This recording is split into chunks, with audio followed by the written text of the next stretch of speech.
Remember when we saw each other walking, the day I first laid eyes on you, in a hallway where students are talking, my favorite memory of school. Remember when we held our hands together, a simple touch that went a long way. Hello, this is Maw, and I'm in my kitchen. This is Maw from Maw and Paw on the Swing. And I just wanted to show you real quick here because Paul and I have a little treat for you today. We're going to go over here and sit down in the chairs and tell you some stories from way back when. So, but first of all, I wanted to show you what I did yesterday, which I had canned some pinto beans with ham. So I thought, well, I'll just share this with you and let you see. And also I just had canned some plain ham, and then I had canned some broth with a little bit of ham. Now you're saying, Ma, what in the world? I said, well, this is what I did. I had a ham in the freezer, and I've been trying to, you know, move things out. You know how that goes. So I thought, now what can I do with this ham? Because, you know, you get tired of using ham the same old way. So what I did was, I even dehydrated some. Check that out. I dehydrated some ham.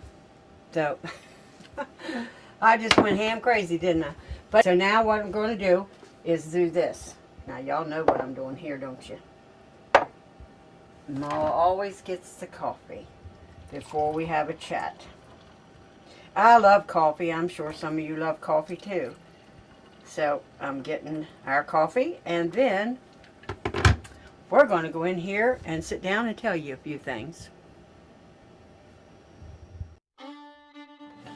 Here we go, folks. Okay, it's story time. What we want to do today is take you back to some of the memories.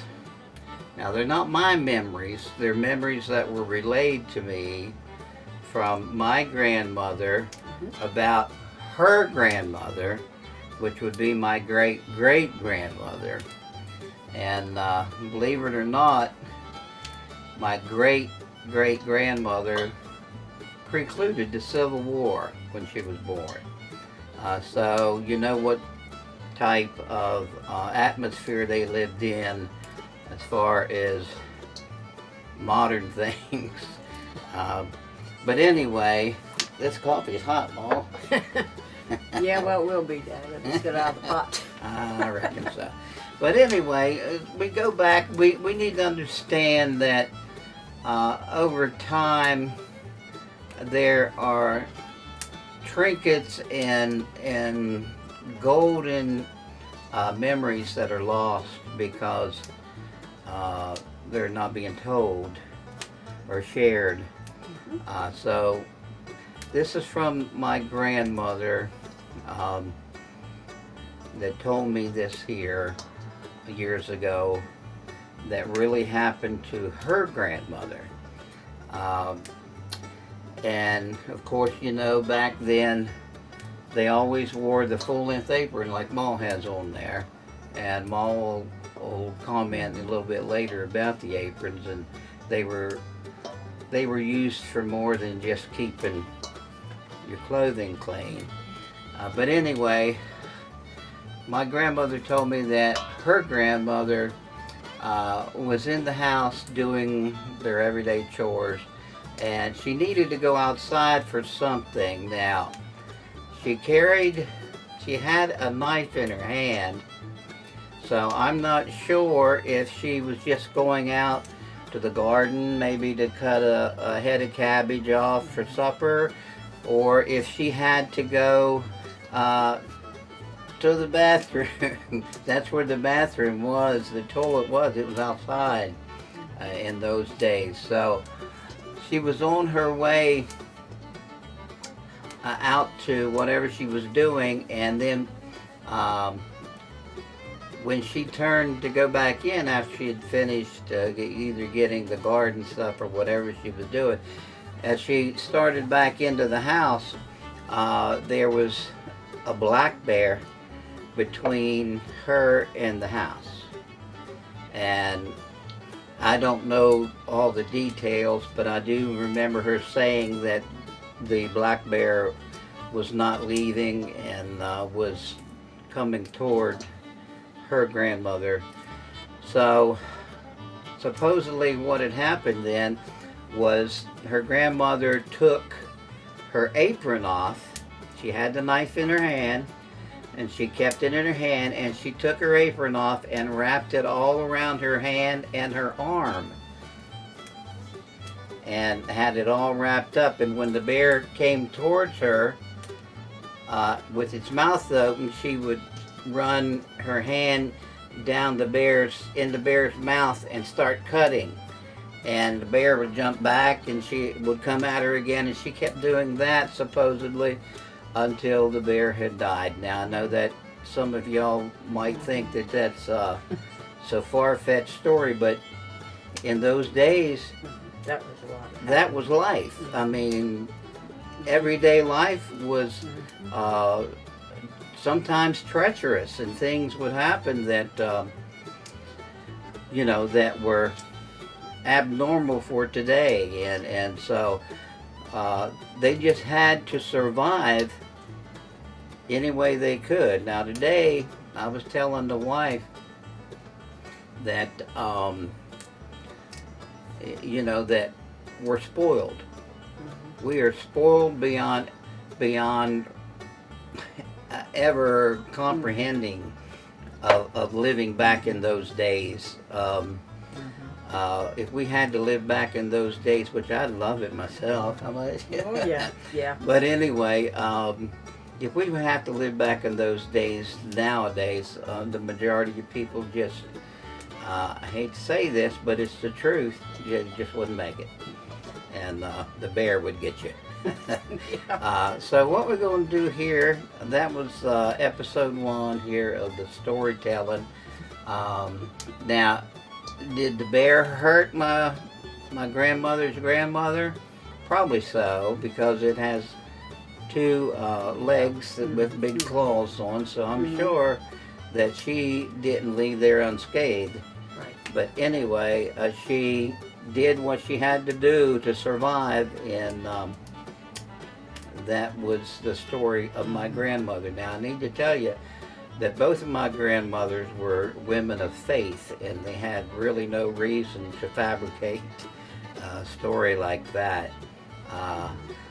And it just, to me, it just captivates me as I think back on situations like that. It's sort of like, can I say, a little frightening and scary to think about it, but also there's that romance in it too. Yeah.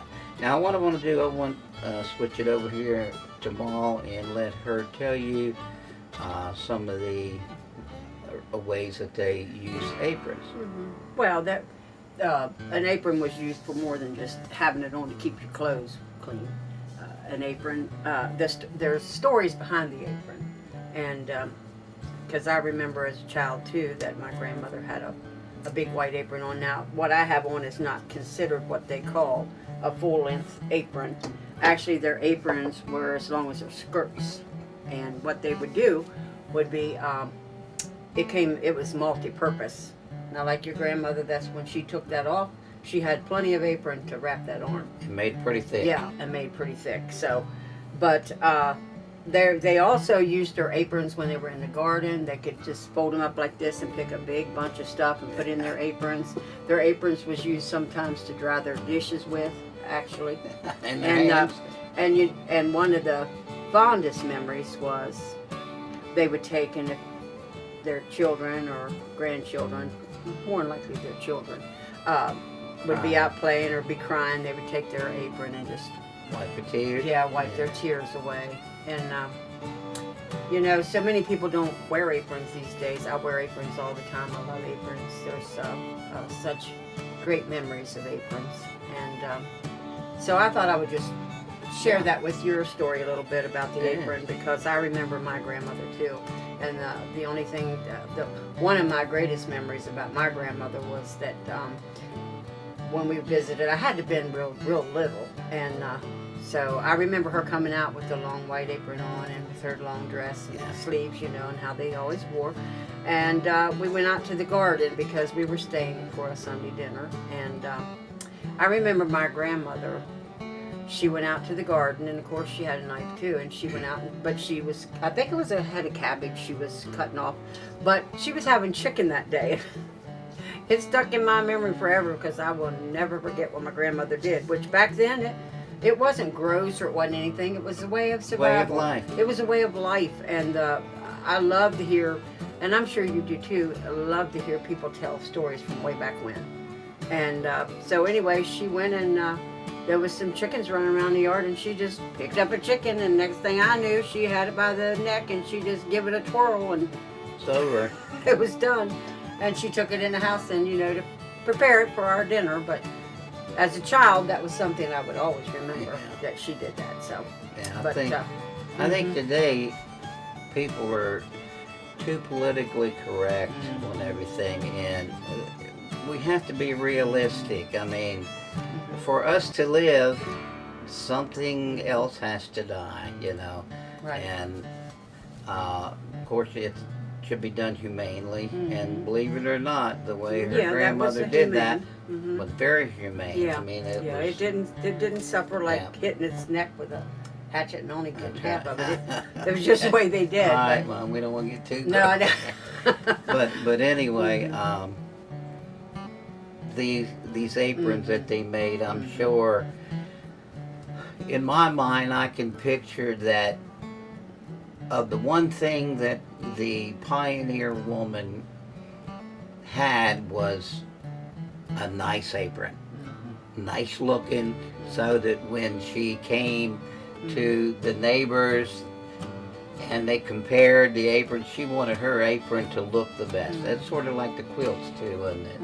Yeah, the quilting that they made. Yeah. So I hope you enjoyed that little Yes. story, and to my recollection and everything, that's a true story. Right. Of course, Right. my grandmother told me, and it was about her grandmother. So we've told our children too, so it's not lost in the shuffle of everyday Right. life. And I think the best thing we can do is for us to look back to go forward. If we want to be able to go forward in life, we need to be able to look back and see how they made it. Because we're here because they made it through. And this is Paul, And this is Maw. and we're on the swing. Yeah, we're on sorta. the swing. Not right now, but you know what I mean. Y'all have a wonderful day, and God bless. God bless.